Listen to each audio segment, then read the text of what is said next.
Bom dia, meus amados irmãos, irmãs. É por causa da graça do Senhor que nós estamos aqui. Vamos abrir as nossas Bíblias aqui em 2 Tessalonicenses para dar continuidade a esta série de mensagens acerca da última hora e os desafios do discernimento espiritual. Vamos ler o capítulo 2 e os versículos 6 a 10.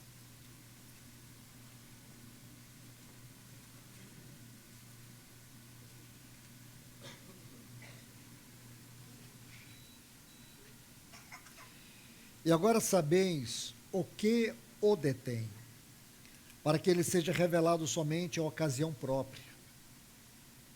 Com efeito, o mistério da iniquidade já opera, e aguarda somente que seja afastado aquele que agora o detém.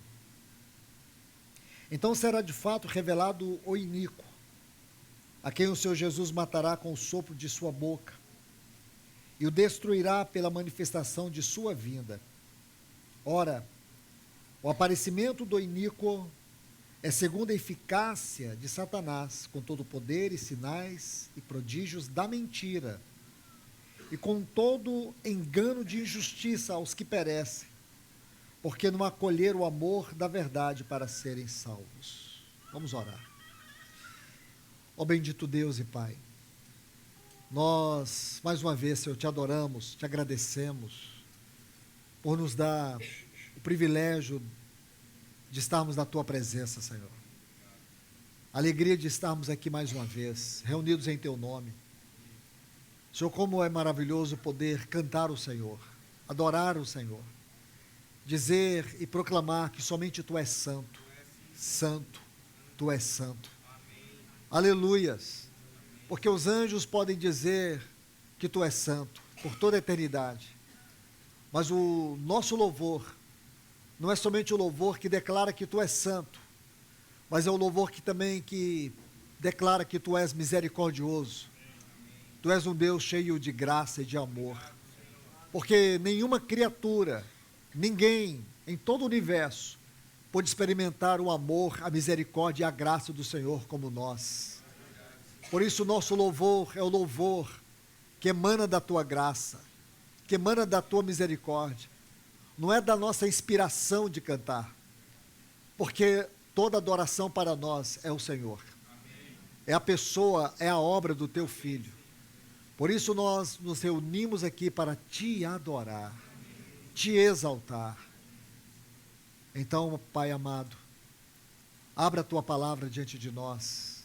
Expõe a Tua palavra para nós, que Teu Espírito nos ajude, mais uma vez, nós Te pedimos em nome de Jesus, amém.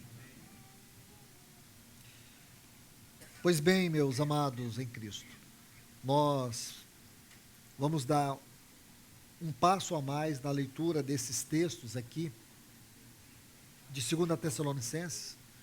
Nós iniciamos desde o versículo 1, onde vimos aquilo que podemos dizer, o ponto central, mais elevado, da definição daquilo que é a reunião do povo de Deus.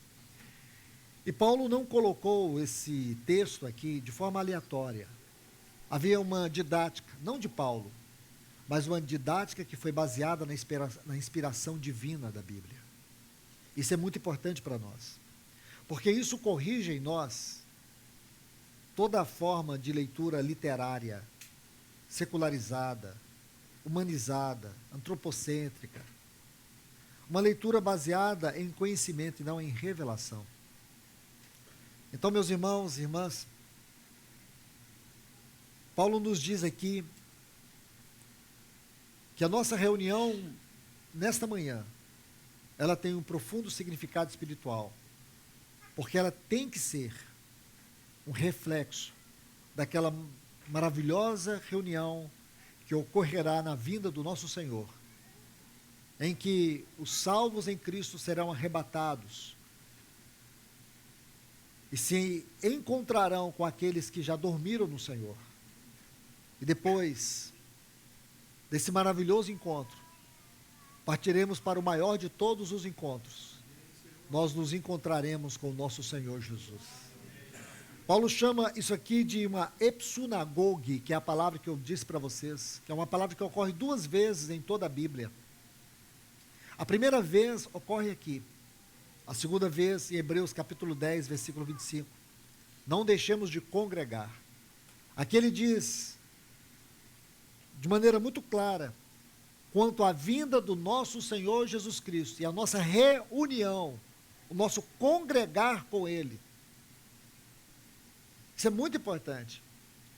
Esse congregar com o Senhor, nos ares, naquela era vindoura, precisa ter um reflexo aqui. Precisa ter uma realidade aqui. E Paulo não coloca isso como sendo a igreja um fim em si mesma. A reunião da igreja não é um fim em si mesma. Nós não estamos aqui, irmãos, só pela reunião. Em primeiro lugar, acima de tudo, nós estamos aqui por causa do Senhor. É a sua presença que é o nosso paraíso na terra. Quando você lê o livro de Gênesis, você tem o Jardim do Éden. E muitos acreditam que o paraíso era o Jardim do Éden. O Jardim do Éden nunca foi o paraíso. O paraíso era a presença de Deus no Jardim do Éden.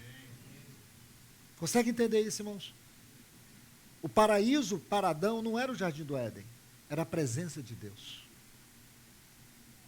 Quando dizemos que Adão perdeu o paraíso, ele não perdeu, não foi o lugar, foi a pessoa, foi o relacionamento, foi a presença. Então nós podemos ficar com o culto, com o louvor, com a palavra, todos os cânticos, todos os irmãos presentes. Podemos ficar com tudo isso e não ter a presença do Senhor. Como foi no tempo de Saul, o tabernáculo sem a arca. Se você volta para Êxodo, capítulo 25, você vai ver que o primeiro item que Deus mandou construir no tabernáculo foi a arca. E a arca era uma metáfora da presença de Deus, da glória de Deus no meio do seu povo. A arca, quando ela foi levada pelos filisteus, lá em 1 Samuel, capítulo 4, você se lembra muito bem o que foi dito. Quando nasceu aquela criança, neto do sacerdote Eli, Icabode, e foi-se a glória de Israel. Porque ela era na terra um testemunho da presença de Deus. Isso precisa ficar muito claro para nós. Não é um reunir qualquer. Não é uma reunião qualquer, não é uma manhã qualquer. Nós não estamos aqui em um momento qualquer, em um lugar qualquer. Poderia ser qualquer outro lugar. Não é o lugar que faz a diferença. Não são as pessoas que fazem a diferença. É a presença dele entre nós que faz toda a diferença. É a consciência dessa presença. Mas, nem mesmo a consciência dessa presença pode ser um fim em si mesmo. Escute bem. Nós precisamos entender que o Senhor está aqui, e a única certeza que eu tenho que Ele está aqui, é porque aqui estão reunidas pessoas que, em primeiro lugar, estão aqui por causa do Senhor. Em segundo lugar, essas pessoas que estão aqui por causa do Senhor, elas têm uma viva, não uma esperança que morre, mas uma eterna esperança. Uma esperança que ressuscitou. O mundo diz, a esperança é a última que morre, a nossa não morre, ela ressuscitou. Ela é eterna. E nós temos uma viva esperança, que poderá ser agora, poderá ser hoje. Porém, sabemos que se não for hoje, não for agora, nós estamos às portas do maior encontro, que será a união da igreja com o seu Senhor. É por isso que nós precisamos entender que Paulo está dizendo isso. Mas o assunto dele não é esse. O assunto dele é uma solene, uma grandiosa advertência. Porque naquele tempo havia um espírito que já operava. Esse espírito era detido por um poder. Este é um ponto que muitos têm examinado. Alguns têm dado as suas impressões. Alguns têm procurado dar interpretações. Porém, eu não farei. E por que não farei? Porque não existe base para interpretar. Existe base para deduzir. Eu posso dar minha dedução. Porque se você for buscar, você vai buscar, e como muitos gostam, eles gostam de torcer a Bíblia. Não sai nada. Aí eles torcem. Aí eles sacodem, não sai nada, mas aí fala, vou dar minha impressão aqui. Então eu não faço isso. Mas se você for observar, olha o que Paulo diz. E agora sabeis o que o detém, para que ele seja revelado somente, ele está falando de uma pessoa, ele seja revelado somente em ocasião própria. O anticristo vai ser revelado no tempo de Deus. Deus sabe o momento que ele vai ser revelado. Ele não foi revelado no tempo apostólico, no tempo da igreja primitiva, porém o seu espírito já estava lá. Os falsos profetas estavam lá. Aqueles que se colocaram como mensageiros de Deus, buscando dar credibilidade em suas mensagens, usando o nome de Cristo, estavam lá. Porém não a pessoa. Então ele estava sendo detido. Então nós podemos deduzir que, em primeiro lugar, o poder que impediu que o anticristo se manifestasse naquele tempo foi o poder de Deus, soberania de Deus, porque não era aquele tempo. O Senhor não iria arrebatar a igreja naquele tempo. O Senhor irá arrebatar a igreja nos nossos dias. Então fica muito claro, não precisa ser nenhum gênio teológico. É só... Irmãos, Deus dá o cérebro. Se a gente vai usar ou não, a responsabilidade é nossa. Então, não vamos ficar aqui tentando dar interpretações. É uma dedução. Mas se você tem uma outra e é coerente, eu valorizo isso. Aí ele diz, com efeito, olhe bem, o mistério, uma iniquidade oculta, poderia dizer assim. Uma iniquidade, um poder oculto, maligno já opera, que é o espírito do anticristo. A palavra iniquidade aqui, ela vem de um termo grego que é anomia, é aquilo que fere, quebra a lei de Deus. Aquilo que fere o caráter santo de Deus. Então, observe bem, naquele tempo de Paulo, havia um poder oculto. Esse poder oculto é o poder do anticristo, do espírito do anticristo, que já estava operando nos tempos apostólicos. Assim como nós vemos operar hoje, esse mistério da iniquidade, porque existe duas coisas, o homem da iniquidade e o mistério da iniquidade. O mistério da iniquidade tem a ver com o espírito e com o sistema do anticristo. E o homem da iniquidade tem a ver com a pessoa do anticristo. Então observe, se nós queremos estudar a doutrina, o ensino acerca do anticristo, temos que ver que há 3 pilares aqui. O espírito, o sistema e a pessoa. Isso é muito importante. Isso é urgente. Porque todos nós, por causa de Cristo, inevitavelmente, estamos inseridos num tempo onde todo o sistema, aquilo que Paulo chama em Efésios capítulo 6, versículo 12, quando ele fala que nossa luta não é contra carne e sangue, é contra principados, é contra potestades, aí ele vai dizer, é contra os dominadores deste mundo tenebroso. Essa palavra é cosmocratos, cosmos, de arranjo, que fala do sistema do mundo, kratos, de cracia, de poder, todo o poder que opera em toda forma de sistema do mundo. Meus irmãos e irmãs, olhe para a palavra de Deus. Isso está muito claro para nós. Existe um poder oculto que opera sobre toda a forma de sistema do mundo. Por mais que esse sistema seja útil, por mais que esse sistema facilite a nossa vida, nós não podemos ignorar que por detrás desse sistema existe um poder oculto. No tempo de Paulo, ele tinha uma face. Nos nossos dias tem outra face. Essa face se atualiza, moderniza. Irmãos, irmãs, olhe para todos esses textos. O espírito do anticristo. E Paulo vai dizer que o espírito do anticristo já está operando. Abra sua Bíblia em 1 João, capítulo 4, versículo 3. Porque aqui nós vamos buscar fazer uma distinção entre o espírito e o sistema do anticristo.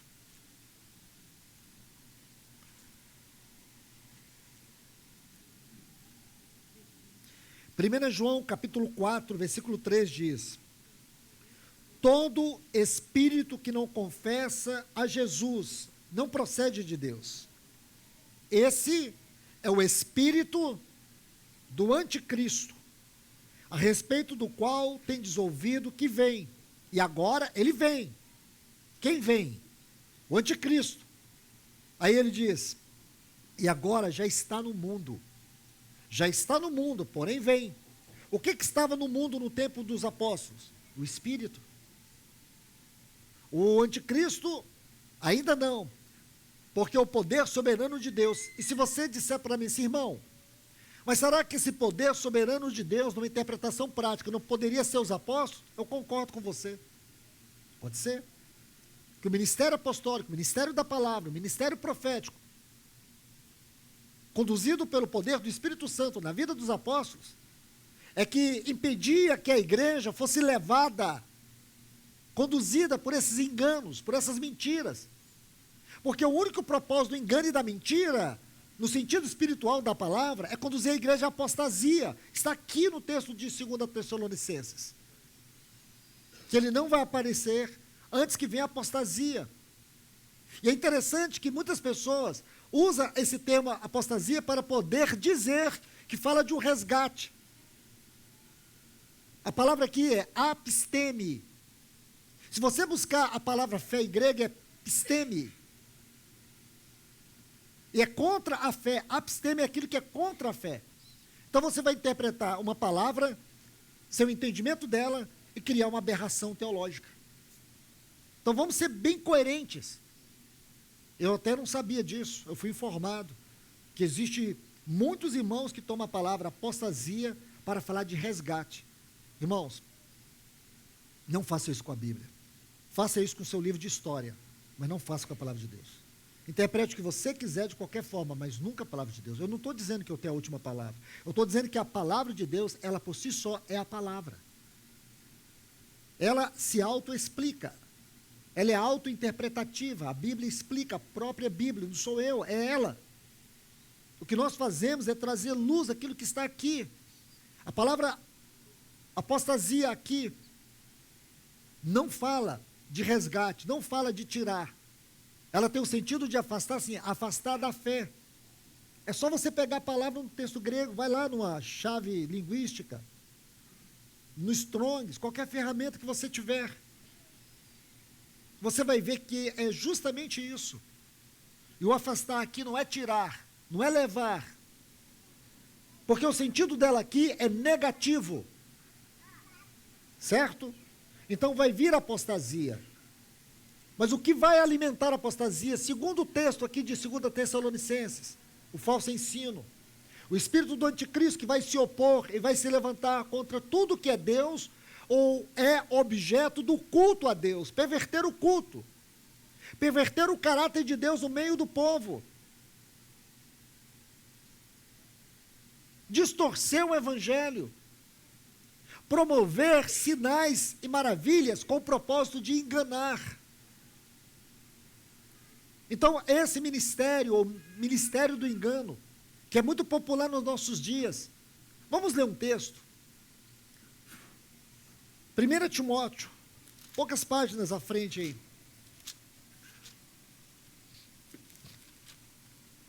Capítulo 4, versículo 1. 1 Timóteo, capítulo 4, versículo 1. Olha a clareza do que eu estou dizendo agora, sendo emoldurado pela própria palavra de Deus.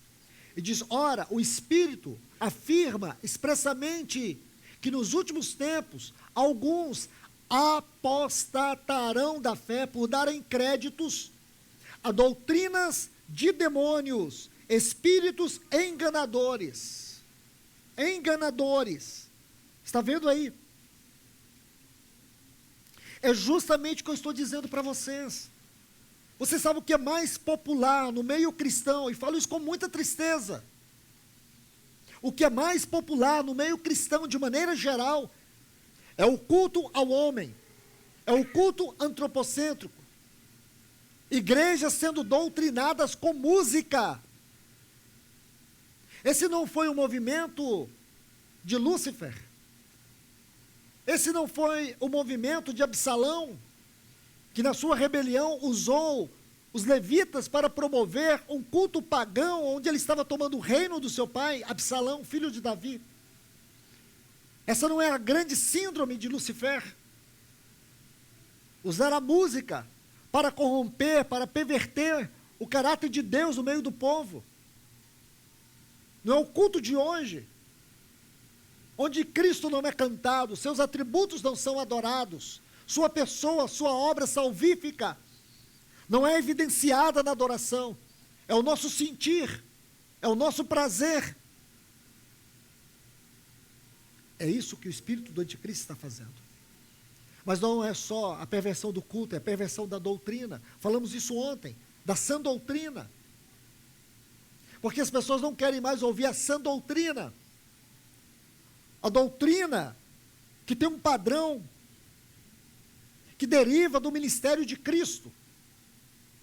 Aquilo que os apóstolos pregaram, a palavra viva, que pastoreou a igreja primitiva. É isso que o inimigo, por meio desse espírito satânico do anticristo, está promovendo hoje no meio do povo de Deus. Irmãos e irmãs, é um privilégio para nós ainda ter uma Bíblia aberta e podemos olhar para ela e ver os textos saltarem para dentro de nós, como espada viva, onde você pode olhar a palavra de Deus, ela está sendo dita, ela está sendo ensinada. A Bíblia explicando a Bíblia interpretando a Bíblia, nos conduzindo a pastos verdejantes. É tudo isso que o anticristo, por meio desse espírito, procura fazer hoje. Então vemos aí, o espírito do anticristo, 1 João capítulo 4, versículo 13, o texto que eu disse, ele não confessa que Jesus procede de Deus, que ele é Deus com Deus. Ele tenta humanizar. Olha, irmãos, com todo respeito a vocês, eu sei que às vezes as pessoas ficam chateadas, mas eu sinto muito. Eu prefiro que vocês fiquem chateados comigo, e lá na glória a gente encontra, e você me deu um abraço e diz, valeu a pena, Luiz. Ainda bem, ajudou muito. As pessoas sempre me falam assim, Luiz, você viu o que está acontecendo? Olha, The Chosen, olha, não, fecha os ouvidos aí. The Chosen. Aí as pessoas, nossa, Luiz, eu fico emocionado. E uma pessoa me disse que ficou muito emocionada.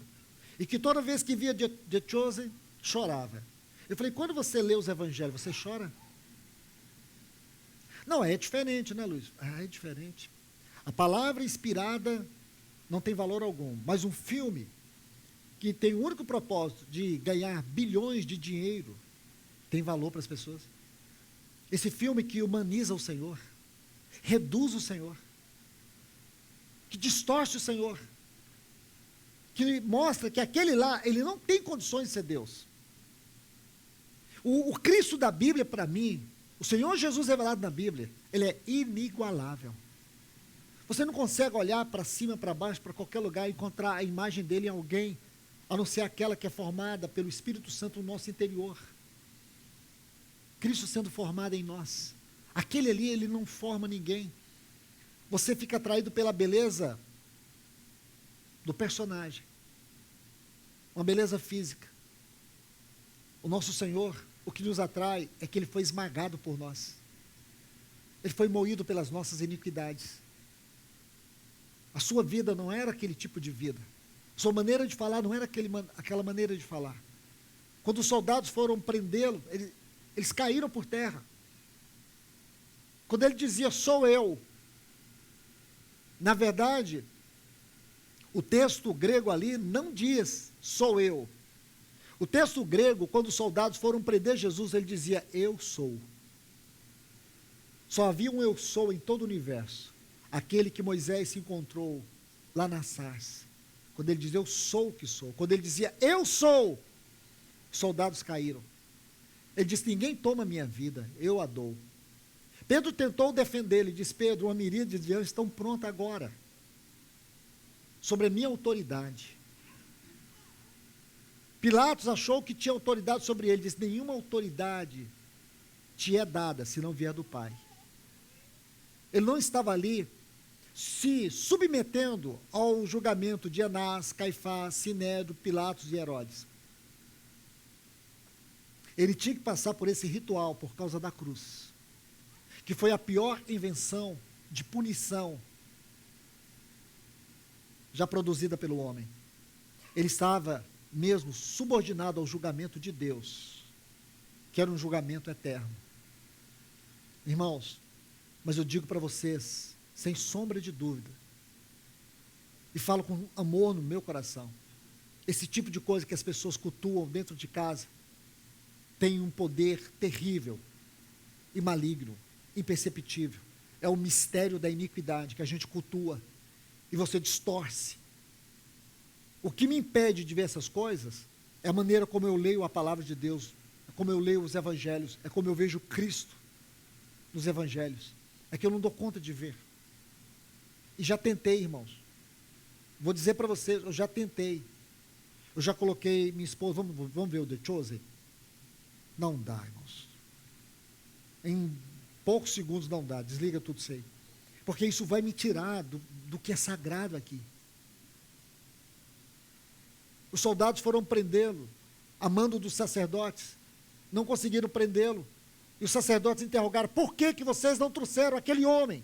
Porque nunca ouvimos alguém falar como este homem.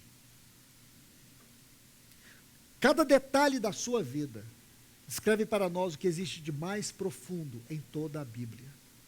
Mas o espírito da iniquidade vai na minha casa, vai na sua casa, na casa de cada um de nós, de forma sutil, e você não percebe o quanto você está sendo levado por uma enxurrada de informações, de tantas coisas que são produzidas com o único propósito de nos atrair, nos distrair, de nos tirar do foco, daquilo que é essencial, daquilo que é central. Nós não temos o direito de sermos ignorantes, meus irmãos. Vamos atentar para isso. Eu não estou aqui me impondo sobre vocês. Eu estou convidando vocês a uma reflexão bíblica aos pés do Senhor. Nós temos que acordar, porque nós gastamos nosso tempo com aquilo que é trivial e não gastamos tempo com aquilo que é essencial. Eu não sei aqui de Londrina e de nenhuma das comunidades presentes, mas o que eu sei é que, de maneira geral, as nossas reuniões de oração, que deveriam ser as reuniões onde deveria haver um maior número de pessoas, são aquelas com um grupo bem reduzido. Isso não nos preocupa.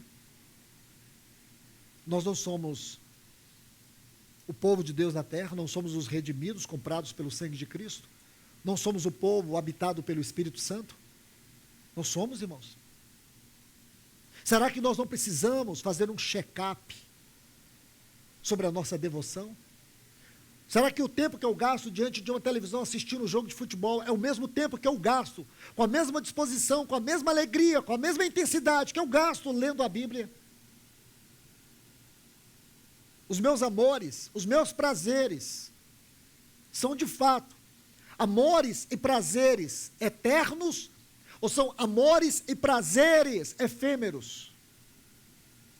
A maneira como eu cultuo meu corpo, eu me dedico ao meu corpo, é a maneira que eu me dedico muito mais ao meu espírito. Cuido da minha alma, dos meus afetos. Será que os valores não estão invertidos? E será que é mesmo, irmãos? É este povo que não cuida do espírito, que não tem vida devocional, que não ama a reunião congregacional de oração, é este povo que vai fazer parte daquela reunião com Cristo e os eleitos, os remidos que lá já estão? Reflita sobre isso.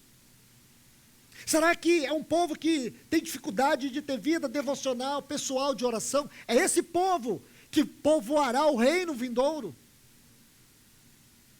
É esse povo, essa multidão, como está lá em Apocalipse capítulo 7, uma multidão diante do trono. Então, nós sabemos que essa multidão diante do trono, em Apocalipse capítulo 7, são os eleitos, são os remidos, são os seguidores do Cordeiro, que aqui na terra viveram o testemunho de Deus, o testemunho da fé, o testemunho do Evangelho. Então podemos dizer que aquela multidão, de todas as tribos, língua, povos e nações, diante do trono, aquelas pessoas, são pessoas hoje, que não amam a palavra de Deus. A palavra de Deus não tem prioridade nas suas vidas, mas elas estarão lá. Suas preferências são mundanas, são secularizadas, mas elas estarão lá.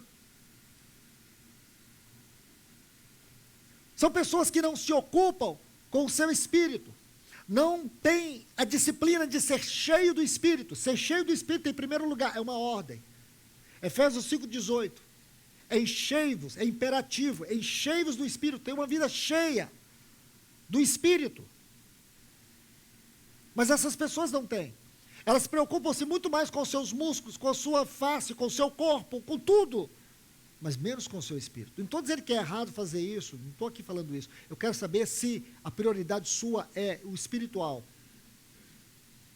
Não tem nada errado você cuidar do seu corpo, nada disso, não estou falando que é errado. Eu estou falando de prioridades.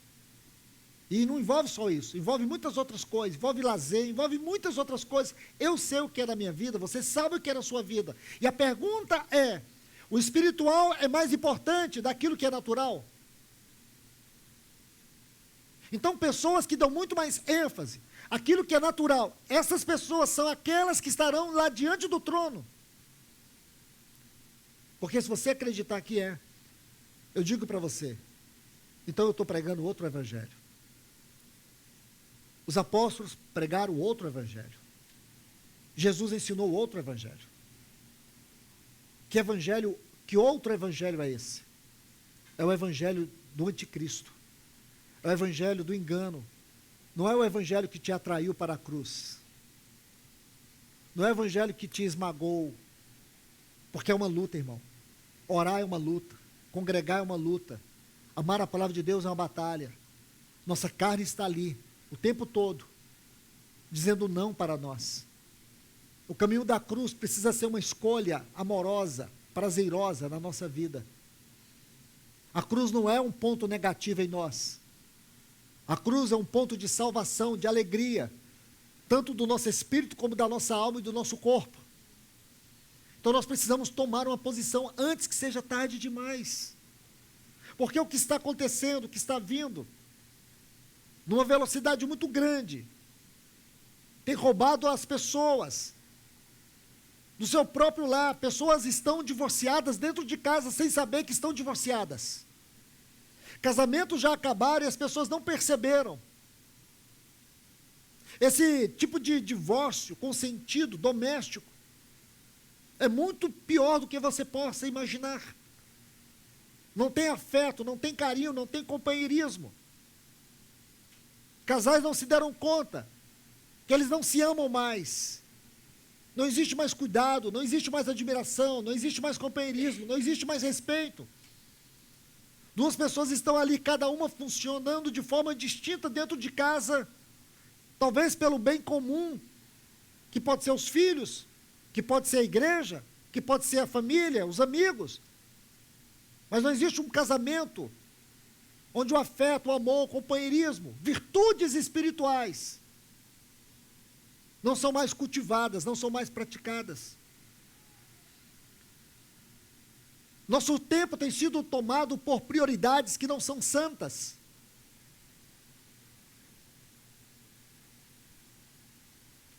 Amados irmãos e irmãs, nós precisamos de um socorro nesse tempo. Porque talvez seja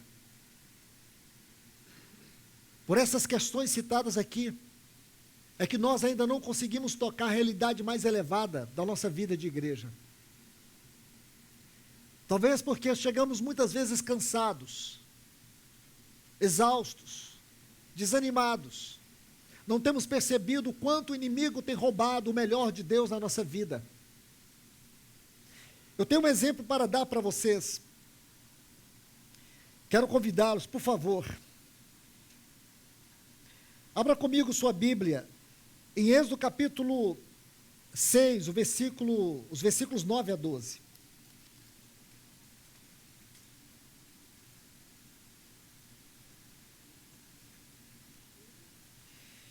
Êxodo capítulo 6, versículos 9 a 12.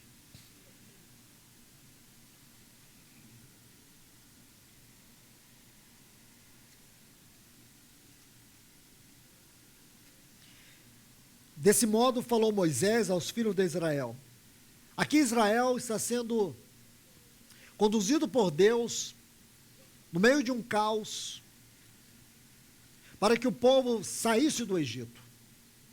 Deus vai julgar o Egito. Deus vai julgar Faraó. Tipologicamente falando, o Egito é uma figura do mundo hoje. Faraó é uma figura de uma potestade espiritual. O anticristo é uma potestade espiritual. O espírito do anticristo é uma potestade espiritual. O sistema do anticristo é uma potestade espiritual. Então tudo isso se resume em Faraó. Então agora Deus está chamando o seu povo. Antes de Deus conduzir o seu povo para sair do Egito, Deus chama. Algo muito forte que eu tenho percebido no meu espírito e na vida de muitos irmãos. Nesse tempo, Deus está nos chamando. Porque antes de Deus tirar o povo do Egito, Deus teve que libertar o povo no Egito.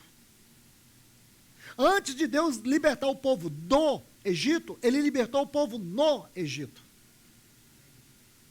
Porque o povo estava oprimido, escravizado, debaixo de cargas pesadas, que impedia eles de ouvir a voz de Deus, de entender o plano de Deus e de seguir a direção de Deus. Assim também nós, todos nós, eu, você, todos nós, temos as nossas prisões nesse mundo, e digo de maneira natural. Aquilo que Paulo diz, todas as coisas são lícitas. Todas as coisas são lícitas, mas existem coisas que não nos convêm. Não tem nada errado com o seu trabalho, com a sua família, nada. É só o Senhor que pode nos mostrar o que não nos convém na nossa casa, na nossa vida, no nosso trabalho, enfim. E de um para o outro muda tudo. Então aqui Deus precisava libertar o povo primeiro lá. E a forma que Deus estava libertando o povo lá era atraindo o povo para si, para a sua palavra. Então você se lembra que havia também aqueles falsos profetas, os magos do Egito, que operavam sinais também para enganar o povo. É sobre isso que nós vamos ler. É como o povo estava ali esmagado dentro de um sistema maligno que impedia eles de, primeiro, serem libertos do mundo, do Egito. Nós primeiro temos que ser libertos aqui. O dia que você pode levantar suas mãos santas, sem prisões, quando você pode elevar o seu coração em adoração, onde a prioridade central dos seus afetos é Deus, é Cristo, é o Espírito Santo. Não é quando a gente está cantando, tu és tudo para mim, quando você sabe que ele não é nem o terceiro, ele está lá no quinto para o último. E a gente precisa ser honesto conosco. Então é isso, meus irmãos. Vamos lá, o versículo 9 diz, desse modo falou Moisés aos filhos de Israel, mas eles não atenderam a Moisés por causa da ânsia de espírito e a dura escravidão. Por que eles não ouviram Moisés? O que os impedia de ouvir Moisés? Era a ansiedade. Era as prisões onde eles estavam no Egito. Falou mais o Senhor a Moisés dizendo, vai ter com Faraó, agora é uma questão de potestade, rei do Egito, e fala-lhe que deixe sair de sua terra os filhos de Israel. Moisés, porém, respondeu ao Senhor, dizendo: eis que os filhos de Israel não me ouvem, não me têm ouvido. Como, pois, ouvirá Faraó? E eu não sei falar bem. Aqui você está vendo algo muito importante. Amados irmãos, quero que vocês observem aqui essas duas frases: ânsia de espírito e dura escravidão. A palavra para ânsia aqui, ou a frase ânsia de espírito, fala de um estado de exaustão emocional. O povo estava emocionalmente fragilizado. Eu pergunto, quem não está? Quem nos nossos dias não tem sido fragilizado em suas emoções? Quem hoje não está debaixo de angústias, de preocupações excessivas? Quem hoje ainda não está tomado de uma sensação de medo, de insegurança na alma? Meus irmãos, honestamente falando, eu creio que todos nós, de alguma forma, temos sentido o peso desse mundo, da carga desse mundo, do que representa estar nesse mundo hoje. E é uma questão espiritual. Por isso que o discernimento é tão importante nesta hora. Você perceber como situações chegam na sua porta, do dia para a noite. Eu me lembro que há poucos dias eu visitei um casal e eles estavam falando da vida deles, dos filhos deles. Irmãos, que coisa linda. E eles contando ali, de maneira muito natural, o que o Senhor tinha feito com eles, com os filhos, como os filhos estavam bem, como os netinhos. Então eles estavam assim, vivendo o céu na terra. E aquela conversa tão gostosa. Passaram-se alguns meses. Eu fui ver uma reportagem que falava da família dele. Questão do dia para a noite. Me lembrei de Jó. Do dia para a noite. A casa deles foi devastada com um furacão. Uma situação extremamente desagradável. Hoje eu ainda dizia para um irmão: eu preciso falar com ele, mas eu não sei nem como. Eu estou igual os amigos de Jó. Eu não tenho palavra. Como chegar até ele? Como? E a gente fica nessa pergunta, como? Por quê? Porque a gente tem dificuldade de entender o para quê. Esse para quê é difícil de entender. Porque não é um porquê, é um para quê. E aí só Deus entra. Assim é com a nossa vida, ou não é? Ou não é? Amargura, tristeza profunda. E a gente vem para a reunião da igreja, encontra aqui um oásis, mas lá dentro tem um espírito esmagado. É isso que está acontecendo e foi isso que aconteceu. Mas existe algo que nós temos que entender. Isso é libertador, meus irmãos. Pode ser que as situações não mudem. Pode ser que outras novas, piores, surjam. Mas não perca o Senhor de vista. Porque a sua resposta não está no final das coisas. A sua resposta está em Deus. Talvez as coisas não vão se resolver, mas Ele é soberano, Ele sabe de tudo. E tudo coopera para o bem do propósito dEle na sua vida. Ele não está usando todas as coisas para te destruir. Ele não faz isso. Mas sabemos que aqui neste mundo nós teremos aflições. Foi o nosso Senhor que disse. Porque Satanás usa esses caminhos para poder fazer o que conosco? Nos desanimar. Deixe-me colocar um ponto. E aqui eu preciso correr. Porque nós sabemos que o inimigo, o nosso inimigo, ele está pelejando para destruir os santos. Abra sua Bíblia em Apocalipse capítulo 13. Vamos colocar mais um capítulo dentro deste capítulo. Porque é algo que está acontecendo agora. E você precisa ver isso com muito cuidado. Quando nós estudamos essa teologia da doutrina do anticristo, nós vamos ver que ele tem duas grandes armas. Uma delas está ligada a esse fato que eu acabei de citar, que é a angústia da alma. São as aflições. Apocalipse capítulo 13.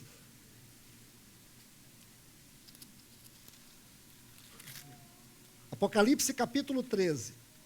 Vamos começar aí a partir do versículo 6. Nós estudamos um pouco desse capítulo, mas a gente vai ver mais uma porção pequena aqui ainda. Abriu a sua boca em blasfêmia contra Deus, para blasfemar o seu nome e o seu tabernáculo, os que habitam no céu. Foi-lhe dado que fizesse guerra aos santos e que os vencesse. Esse é um ponto nevrálgico. Mas nós vamos tentar desmistificar isso. Mas primeiro, antes de desmistificar, vamos colocar mais conteúdo aqui dentro. Daniel capítulo 7, lembre-se, vocês que estavam ontem. Apocalipse 13 é o lado explicativo de Daniel capítulo 7. Então, as profecias de Daniel capítulo 7, elas parcialmente já se cumpriram. Agora, Apocalipse 13 vai mostrar o outro lado, que ainda falta para cumprir. E é esta a interpretação de Apocalipse 13. Por isso eu estou recorrendo a Daniel capítulo 7. Vamos lá. Olha o versículo, Daniel 7, 21. E eu olhava, eis que esse chifre, lembra que eu falei dos 10 chifres? E depois do pequeno chifre, que teologicamente muitos interpretam como sendo o anticristo, eu também vejo assim. Este chifre, que é o que sobressaiu, fazia guerra contra os santos e prevalecia contra eles. Ok, então temos 2 textos que diz que o anticristo vai lutar contra nós e que vai prevalecer. Agora vamos lá, usando a regra que temos usado até aqui, a hermenêutica, a interpretação da Bíblia, a ciência da interpretação da Bíblia. Se você estuda o capítulo 7 de Daniel, você vai ver que não há nenhum texto, exceto um, não há nenhum outro texto, exceto um, onde há uma nota muito importante sobre a maneira como o anticristo fará para poder prevalecer sobre nós, para nos vencer. Está no versículo 25, observe o versículo 25 aí de Daniel 7. E você pode sugerir muitas coisas. Eu diria que, biblicamente falando, você não tem como sustentar. Então vamos só onde a gente consegue sustentar. O que nós conseguimos sustentar pela palavra de Deus é o ponto final. Daniel capítulo 7 não tem outra menção de alguma outra forma como o anticristo pode prevalecer contra nós. Então aqui no versículo 25 há uma nota muito importante. Diz assim, se você olhar aqui no versículo 7, diz, eu vou citar para vocês, tá bom? Versículo 6, abriu a sua boca em blasfêmia contra os santos, para blasfemar o seu nome. Abriu sua boca para blasfemar contra Deus, isto é, blasfemar o seu nome, certo? E foi-lhe dado que fizesse guerra contra os santos. Olha o que diz Daniel 7,25. Proferirá palavras contra o Altíssimo. Está vendo o versículo 6 de Apocalipse 13? Proferirá palavras contra o Altíssimo. Isso aí é o versículo 6 de Apocalipse 13. Certo? Agora, magoará os santos. Já é o versículo 7 de Apocalipse capítulo 13. Correto?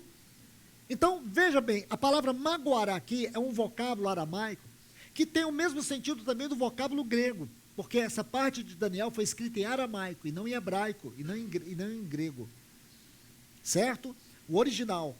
O sentido aqui é balar, que é desgastar, que é afligir, que é consumir a pessoa pelos excessos. Escute bem, isso é muito importante. Então, você pergunta assim, meu irmão, será que o inimigo, o anticristo, vai perseguir a igreja, vai destruir? Ora, irmãos, foi o Senhor Jesus que disse que as portas do inferno não prevalecerão contra ela. Está ouvindo? Satanás, irmãos, não tem o menor poder sobre a igreja do Senhor Jesus. Mas é dito que ele vai pelejar contra ela, que ele vai lutar contra ela. E como que ele está lutando hoje? Qual é o trabalho de Satanás hoje? Afligir, te levar à exaustão emocional. Porque na exaustão emocional você tem uma interferência no seu espírito, porque isso mexe com a sua fé. Você está fragilizado emocionalmente. Paulo fala isso de uma maneira muito especial no capítulo 5 de 2 Coríntios. Mesmo que esse homem interior nosso, ele sofra o impacto, a força de um poder destruidor, há um tabernáculo, santuário celestial, onde nós podemos entrar, onde nós podemos desfrutar, onde você não é vencido, porque no seu espírito tem 3 faculdades: a consciência, a intuição e a comunhão. É aí que Satanás quer entrar. Ele quer impedir a sua consciência. Ele quer impedir a intuição aonde você ouve a voz de Deus. Porque aquelas pessoas não conseguiam ouvir Moisés. As boas novas de Moisés é: o Senhor proveu libertação para vocês. O Senhor vos tirará do domínio de Faraó. O Senhor os levará com suas potentes mãos, para que nós possamos celebrar a Ele no deserto. O Senhor nos tirará da escravidão do Egito. Estas eram as boas novas, mas o povo não tinha força para ouvir. Muitos hoje não conseguem ouvir, não conseguem entender que a presença de Deus é real no meio do seu povo. Que essa palavra vai te libertar, vai te curar, vai te tornar um cristão maduro.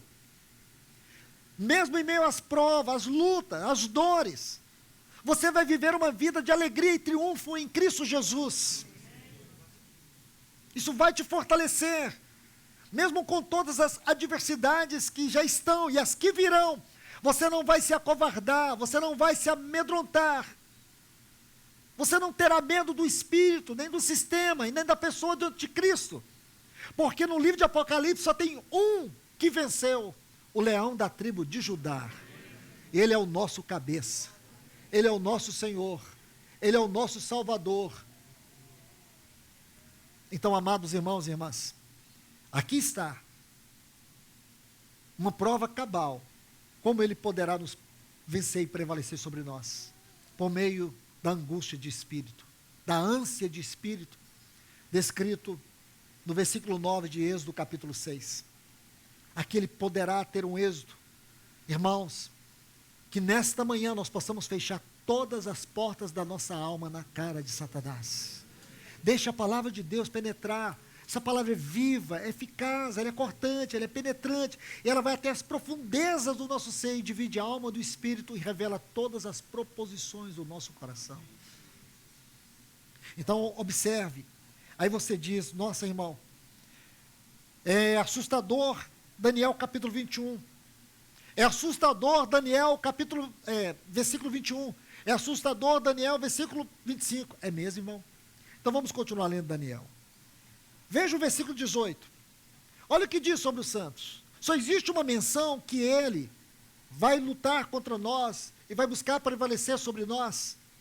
E há 2 maneiras do espírito do anticristo prevalecer sobre nós: nos levando à apostasia, ou produzindo em nós angústia, aflição, ou ânsia de alma. Ansiedade. Ansiedade, irmãos, é a doença do século. Ansiedade é a doença do século. Não existe um povo nesse mundo mais ansioso do que o brasileiro. Mas eu quero te falar, irmãos, isso não pode nos escravizar. A ansiedade não pode nos escravizar. Para de viver no amanhã, passe a viver na eternidade. Está entendendo? Pare de ficar fazendo perguntas que você não responde. Jesus é a resposta para tudo que você precisa. Ele é a fonte inesgotável de tudo que você necessita. Você pode não ter a resposta de todas as suas perguntas, mas você terá Cristo. Então veja, olha o versículo 18. Mas os santos do Altíssimo receberão o reino e o possuirão para todo sempre, de eternidade a eternidade. Olha o versículo 22. Então, quando ele está falando ali que ele vai lutar contra nós, tentar prevalecer, e diz assim, lembra? O versículo 21 diz assim, eis que este chifre fazia guerra contra os santos e prevalecia contra eles. Agora, olha o versículo 22, até. Ele vai tentar prevalecer contra nós, até que o ancião de dias fez justiça aos santos do Altíssimo, e veio o tempo em que os santos possuirão o reino. Olha o outro texto aí. Olha o outro texto. Versículo 27. O reino e o domínio e a majestade dos reinos debaixo de todo o céu serão dados ao povo do santo do Altíssimo. E o seu reino será reino eterno, e todos os domínios servirão e lhe obedecerão. Estão vendo, irmãos? Então, nós temos este espírito do anticristo, produzindo essa ânsia, nos inquietando. A partir de hoje, pare de ficar colocando a culpa nos seus problemas. Eu estou muito ansioso, eu estou muito aflito, eu estou muito angustiado pelo que está acontecendo. Sabe que existe um poder oculto por detrás de tudo isso. Repreenda ele no nome de Jesus. Se fortaleça no Senhor e na força do seu poder.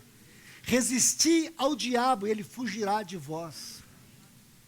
Deus, ele resiste aos soberbos, mas ele dá graça aos quebrantados de espírito. Entende, irmãos? Agora, o que é este sistema do anticristo? Ele é um sistema de estrutura global. O sistema do anticristo é um sistema de estrutura global, de controle político, econômico e religioso. É um sistema de uma estrutura global e opera em 3 áreas que abrange todo mundo hoje: a política, a economia e a religião. Aí está o sistema dele. É um sistema que tem o propósito de nos aprisionar. Se o espírito do anticristo promove dentro de nós ânsia, angústia, exaustão emocional, e tudo isso para destruir nossa fé, nos levar à apostasia, à incredulidade. Porém, o seu fim é a apostasia. É uma rejeição, é um afastamento da verdade, da fé do Evangelho. Agora você vai ver que esse sistema aqui, liderado por um único homem, ele vai exigir a adoração.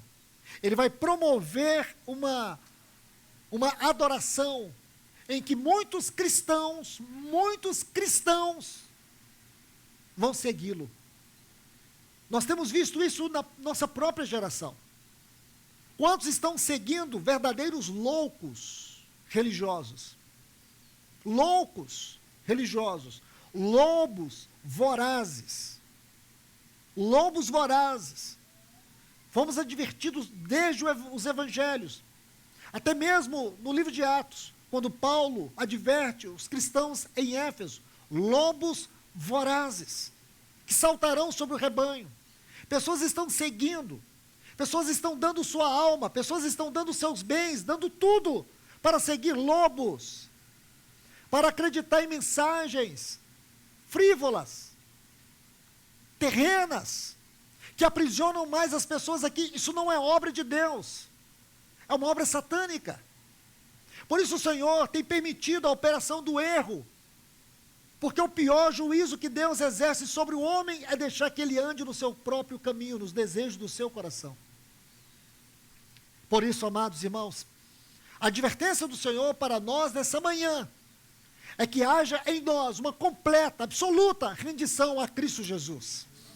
Veja o que você não levou aos pés dele, leve sua vida, leve o seu casamento, leve os seus filhos, leve o seu trabalho, coloque tudo aos pés do Senhor e peça a Ele direção, para que Ele possa te ajudar, nesse mundo de trevas, de tanto engano, para que você seja um luzeiro nesse mundo de trevas, para que o seu lar seja um luzeiro nesse mundo de trevas, para que você seja um homem de Deus na sua casa, no seu trabalho, uma mulher de Deus, na vida de muitas mulheres que te cercam.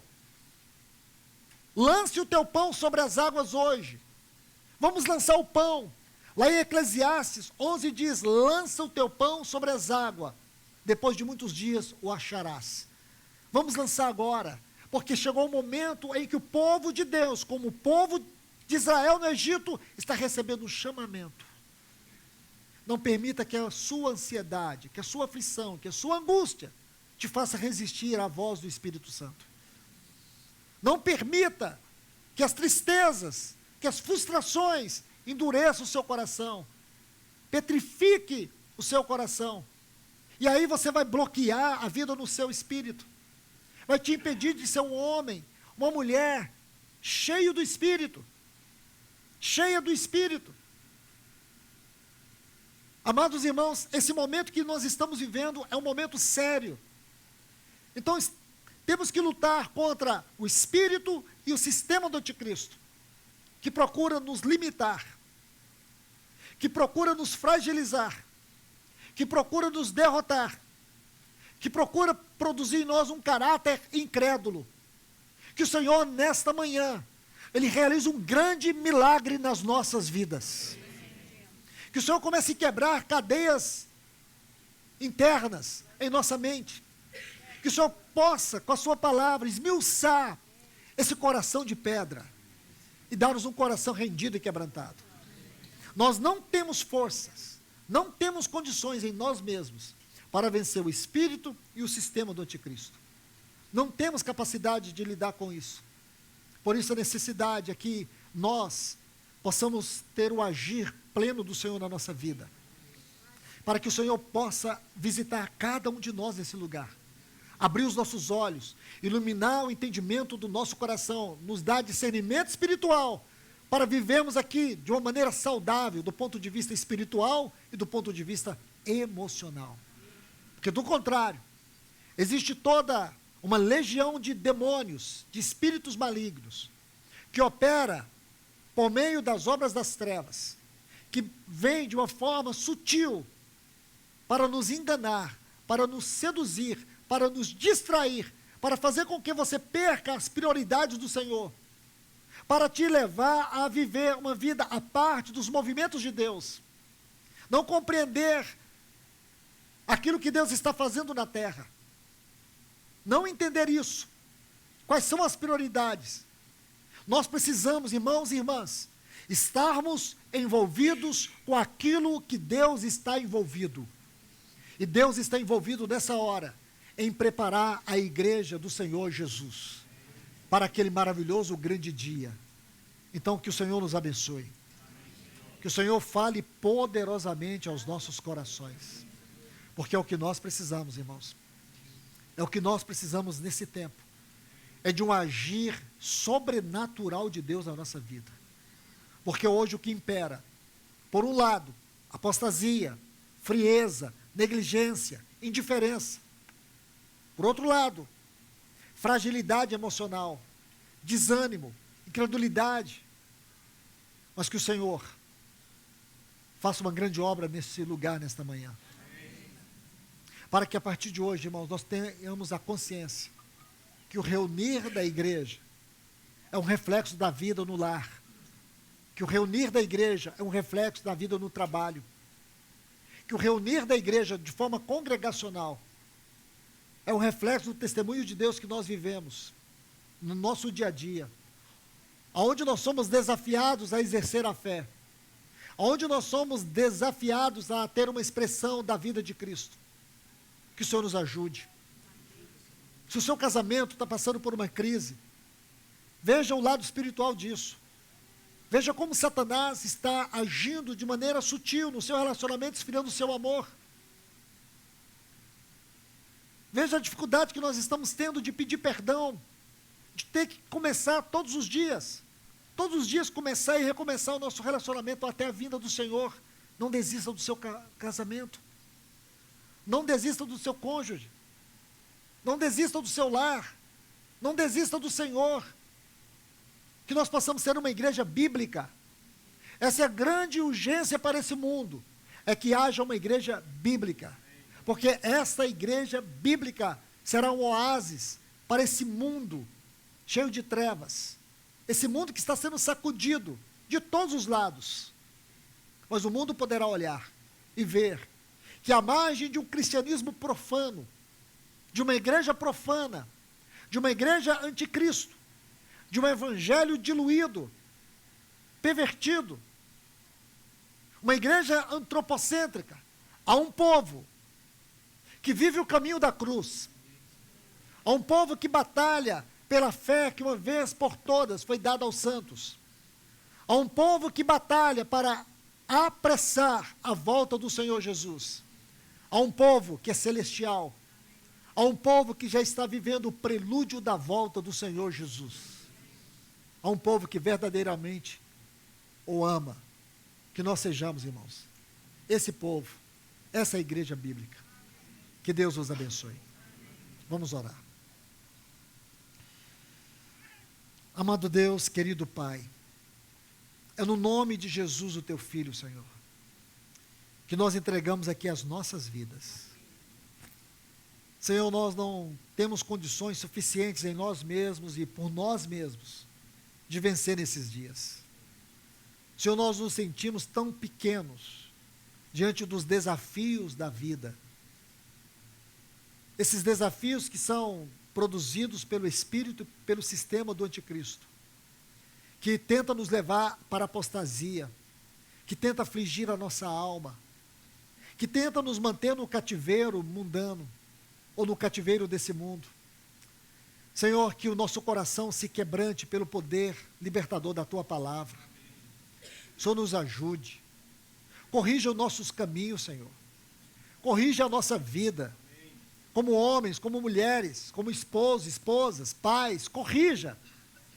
Senhor, nós não estamos prontos o suficiente, Senhor, precisamos ser uma voz profética na nossa casa, precisamos ser um testemunho profético, Senhor, aonde trabalhamos, aonde vivemos, aonde moramos, no meio dos nossos familiares. Senhor, nós precisamos ser como aquela geração nos dias de Noé, a geração de Enoque, a geração daqueles que andam com o Senhor, porque somente aqueles que andam com o Senhor são aqueles que serão transladados.